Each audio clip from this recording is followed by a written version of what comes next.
Hello friends, welcome to Banu சரசவை அரசல். வாங்க இன்றைக்கி பீட்ரூட் சூப் எப்படி பண்ணுறதுன்னு பார்க்கலாம். ஒரு பீட்ரூட் எடுத்து நறுக்கி போட்டிருக்கேன். சின்ன வெங்காயம் கொஞ்சம் எடுத்துருக்கிறேன். இஞ்சி துளி உண்டு. நம்ம ஒரு தக்காளி இதுக்கு போட்டால் சரியாக இருக்கும். கொஞ்சம் ஃப்ளேவருக்கு புதினா கொத்தமல்லி போட்டுக்கலாம்.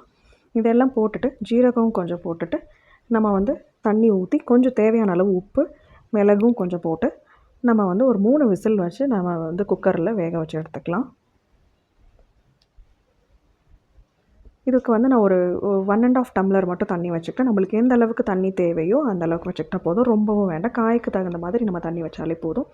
கொஞ்சமாக அந்த கலருக்காக நான் மஞ்சள்தூளும் கொஞ்சம் சேர்த்துக்கிறேன். அதோடு சேர்த்து நம்ம தண்ணி ஒரு அளவுக்கு மூழ்கிற அளவுக்கு நான் ஊற்றிக்கிட்டு 3 விசில் விட்டு எடுத்துக்கிறேன். ஸோ விசில் நம்ம விசில் அடங்கினதும் நம்ம அதை ஃபில்ட்ரு பண்ணி நம்ம தனியாக எடுத்து வச்சுக்கலாம். அந்த காய்கள்லாம் ஒரு ஜல்லடையில் நம்ம அதுக்கு வெந்திருக்கிற அந்த காயை மட்டும் எடுத்து அப்படியே தண்ணி தவிர மீதி இருக்கிறதெல்லாம் ஒரு ஸ்ட்ரெயினரில் அப்படியே நம்ம ஃபில்ட்ரு பண்ணி எடுத்துக்கலாம். நல்லா ஆற விட்டுட்டு அதை மிக்சியில் கொஞ்சம் அரைச்சிக்கலாம். மையாக அரைச்சிப்போம்.